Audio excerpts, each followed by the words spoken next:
Deu confusão na direita dentro da Câmara dos Deputados. Bolsonaro falou sobre, aspas, digitais de traições.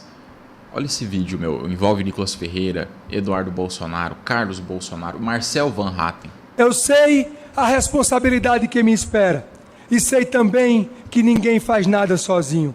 Citando pela última vez Ulisses, muitos têm maior probabilidade de acertar do que um Presta só. atenção. Vamos fazer o que é certo pelo bem do Brasil. O Brasil não pode errar e não podemos deixar que ninguém erre contra o Brasil. Pronto. Esse é o novo presidente da Câmara dos Deputados, Hugo Mota. Foi eleito, tá? Temos de estar sempre do lado do Brasil, em harmonia com os demais poderes. Encerro com uma mensagem de otimismo. Ainda estamos aqui. Muito obrigado.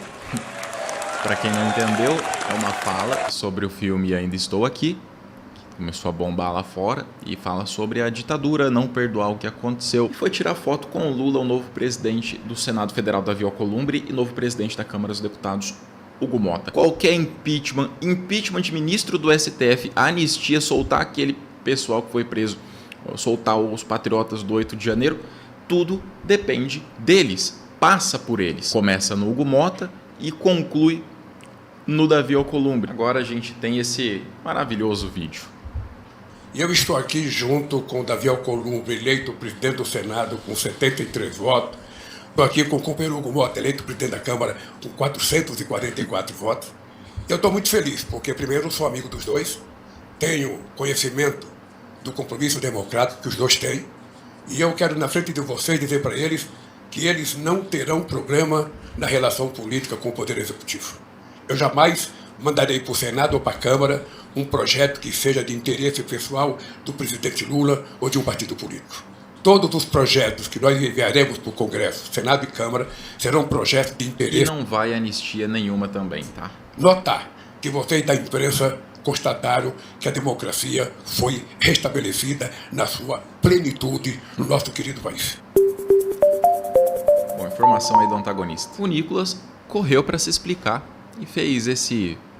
Cara, é muito ridículo, tá? Fez esse vídeo aí, ó. A minha decisão passou pela decisão do Bolsonaro. Obviamente que naturalmente eu votaria numa... Quer dizer, pessoal, o novo presidente da Câmara não vai anistiar ninguém, não vai fazer nada que a gente prometeu. Só que eu votei por causa do Bolsonaro. Se alguém quiser culpar, vai atrás dele e culpa ele. Foi quem mandou, quem decidiu. Só que presta atenção nessa fala. Olha, a minha decisão passou pela decisão do Bolsonaro. Obviamente que naturalmente eu votaria no Marcel Van Hatten por alinhamento de ideias, por ser um amigo, por ser uma pessoa que de fato luta por pautas profundas aqui na Câmara, mas por um acordo, né, do Bolsonaro feito com o Hugo Mota. Confesso que eu não sei a totalidade desse acordo, mas... Ou seja, ele votou só porque o Bolsonaro mandou. Só que lá no fundo ele queria o Marcel Van Hatten. Então, se der problema aí na frente, se o Hugo Mota ajudar muito o Lula, a culpa não é dele. Não sabia de nada. Eis que surge essa reportagem do Metrópolis. Bolsonaro aponta traições na Câmara, Eduardo discute com Van Hatten. No subtítulo, Bolsonaro está convicto que deputados do PL não seguiram sua indicação na votação para a presidência da Câmara. E aponta traições, um termo que ele usou. Não preciso ficar nessa reportagem. Eu achei aqui uma versão rápida, bem curtinha. Quem é o novo presidente da Câmara? O deputado federal Hugo Mota. É do próprio Mas como Metrópolis. toda boa novela política, houve traições durante a votação. Quem disse isso não sou eu, quem disse isso foi o Bolsonaro, segundo a coluna do Paulo Capelli. Isso porque, gente, a orientação de Jair Bolsonaro, ele que é o líder ali do PL, que é o partido que tem, né, a maior bancada da Câmara, a orientação era de que os deputados do PL devessem votar em Hugo Mota. Essa era a orientação de Jair Bolsonaro. A questão é, Marcel Van Hatten, que é deputado pelo Novo, teve 33 votos. Só que o Novo só tem 4 deputados nessa atual legislatura. Então, o que é que o Bolsonaro pensou? De que esses votos, esses outros votos, além dos deputados do Novo, devem ter visto aí uma boa parte de deputados do PL que não cumpriram a ordem que ele deu. Ou seja, que era de votar no Hugo Mota, por isso que o Van Hatten teria tido tantos votos, né, diante da bancada do Novo, que é muito pequena. E isso aí expôs uma briga, uma racha entre deputados da direita lá dentro da Câmara Legislativa, da Câmara Federal, né? Esse racha crescente, como o próprio Paulo Capelli chama, entre a ala da direita que busca dialogar com o centro e aquela que se diz intransigente com o centrão. Tanto que as redes sociais, né, trouxeram aí a briga que se instaurou por conta dessas supostas traições. Começar pelo post do ex-ministro... Começou a brigueira agora, na verdade, que a coisa desanda. E olha só que interessante. Van Hatten, ainda reduzida... a bancada do Novo, né, que vai explodir em 2026, sem contar nas nossas candidaturas ao Senado. Lembrem-se disso, o Van Hatten era o candidato, o Nicolas queria votar nele, falou que só foi no Hugo Mota porque o Bolsonaro mandou, que de agora pra frente não tem culpa de mais nada. O Van Hatten, de uma hora para outra, vira o alvo só por causa dessa simples publicação, falando que o partido dele vai crescer. Então aparece Eduardo Bolsonaro, olha o tamanho do post, cara. Olha o textão que o sujeito escreveu. Eu não vou ler tudo, óbvio, ninguém merece isso. Só que a parte principal ali embaixo é a última parte. Um político que se elegeu em 2022 fazendo vídeo contra o Bolsonaro e vai fazer de novo em 2026. Mas que atua na política divergindo da orientação de Bolsonaro, não tem moral nenhuma para falar dos outros. Aí tá a verdadeira divisão da direita. A troco do quê? Da palanque para vocês tentarem se turbinar para as próximas eleições? Os números da sua própria eleição mostram que não é por aí. E veio Mário Frias. Então, finalmente vocês estão abrindo o jogo teatro que criaram nas eleições das casas, no intuito de desgastar o Bolsonaro, tinha o objetivo de garantir votos para vocês em 2026. Quem poderia imaginar? É muito drama, cara. Isso só tem um objetivo, na minha opinião, que é manter o gado esquecido, sem pensar que foi prometido para eles, que o novo presidente da Câmara ia dar anistia para todos os presos do 8 de janeiro, e agora já voltou atrás, isso não vai acontecer. Olha, o Van Hatten virou um alvo. Agora ele é comunista, não pertence mais à direita e independente da amizade com o Nicolas. Até recebeu o voto do cara. Então agora recuperando vídeos antigos, onde fala... a aprovação, né, ou a sua apreciação, a admissibilidade na Câmara dos Deputados. Não é algo que nós vemos nesse momento, nós entendemos que o impeachment ele não é um recall de um mandato de um presidente eleito democraticamente. Isso, no começo do governo Bolsonaro, ele já querendo tirar o cara.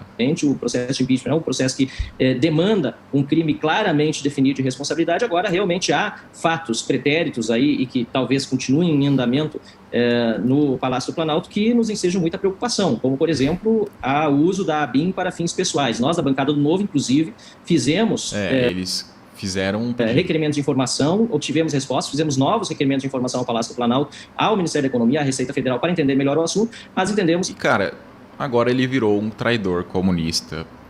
Mais um. O vídeo do Cleitinho eu acho legal destacar, eu acho que é importante, na verdade. A boiada tá em crise agora, começou a tentar jogar sujo de qualquer jeito mesmo, atirando para todo lado, vendo o que dá. Nicolas, essa turma falando que vai subir o preço da gasolina, porque a Petrobras está quebrando e o Lula vai taxar tudo.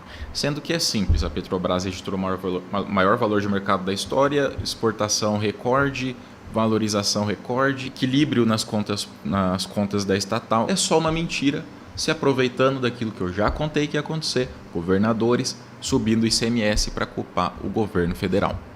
Para mostrar para vocês que esse aumento agora já está chegando a quase R$7 o preço da gasolina. E para falar para vocês que esse aumento não veio do governo federal, não veio do Lula. Esse aumento veio dos estados, através do aumento do ICMS. E sabe quem que fez isso? Um órgão que eu acredito que ninguém da população brasileira já ouviu falar, que é o CONFAS, Conselho Nacional. Reúne cada representante de cada estado para poder ferrar com o povo. E o representante é quem? O governador, cara. Só esqueceu de citar aí que tem Tarcísio no meio, Jorginho Mello em Santa Catarina, Zema em Minas Gerais e basicamente a direita toda aí, os outros estados mais tomados pelo agronegócio. Última informação que eu queria trazer, e acho que isso é um dos pontos principais. Estou vendo que é um vídeo rápido, não estou com tempo de sobra hoje, infelizmente. Então, o que vocês precisam saber está aqui, basicamente é isso. O Hugo Mota já publicou, olha, encontrei com Lula, o senador Alcolumbre, esse encontro marca o início do próximo biênio e também marca aquilo que disse em meu discurso, a harmonia entre os poderes. O Alcolumbre postou, hoje no Planalto reafirmei ao lado do Lula e do presidente da Câmara, Hugo Mota, o compromisso do Congresso com o Brasil mais forte, equilibrado e pronto para contribuir com o desenvolvimento do país. Recebi os companheiros, disse Lula, e o novo presidente da Câmara do Senado, e sei do compromisso democrático que os dois têm com o Brasil. Eles não terão problema algum na relação política com o Executivo. Todos os projetos que vamos enviar para o Congresso serão de interesse nacional e nossa convivência será exemplo para o futuro do Brasil. Bom trabalho aos dois e que Deus nos abençoe. Para quem não entendeu o que aconteceu até agora com os vídeos e com a votação, com a anuência do Centrão no final das contas, impeachment de ministro do STF já era. Isso já acabou. Tem declaração pública do Hugo Mota falando: a gente não vai tirar nenhum ministro. Eu não sou a favor. Da época dele como deputado federal, disse já que não ia votar nada que fosse contra o Alexandre de Moraes ou que de algum jeito pudesse afetar a harmonia entre os poderes. O Davi Alcolumbre também. Ele falou que do que depender dele vai ficar tudo engavetado. Isso porque os dois nem citaram os presos do 8 de janeiro. A não ser pela declaração durante a posse, a citação do Ulisses que fez o Hugo Mota. No final de tudo ainda, isso para mim é o melhor. A gente está falando de uma decisão que vai valer para 2 anos, que durante todo esse tempo a oposição nem vai poder chorar e falar que tem censura, perseguição do judiciário, qualquer coisa do tipo, porque quem podia tomar alguma decisão, eles escolheram também. Eles ajudaram a eleger. Pessoal, o Lira, nos últimos dias do mandato dele como presidente da Câmara, eu falei isso muitas vezes, a oposição prometeu que o Lira ia soltar os presos do 8 de janeiro até o fim do mandato. O que ele fez no último mês? Engavetou o negócio. Jogou lá para o projeto, a PEC da anistia, jogou lá para a fase inicial e ainda engavetado. Aí prometeram que não, pessoal, vamos votar aqui no Centrão, né? Vamos votar aqui no Hugo Mota, no Davi Alcolumbre, que vai ter impeachment. Já era. Nenhum dos dois vai ajudar nisso. Menos ainda, ponto principal deles agora, que que são os presos do 8 de janeiro.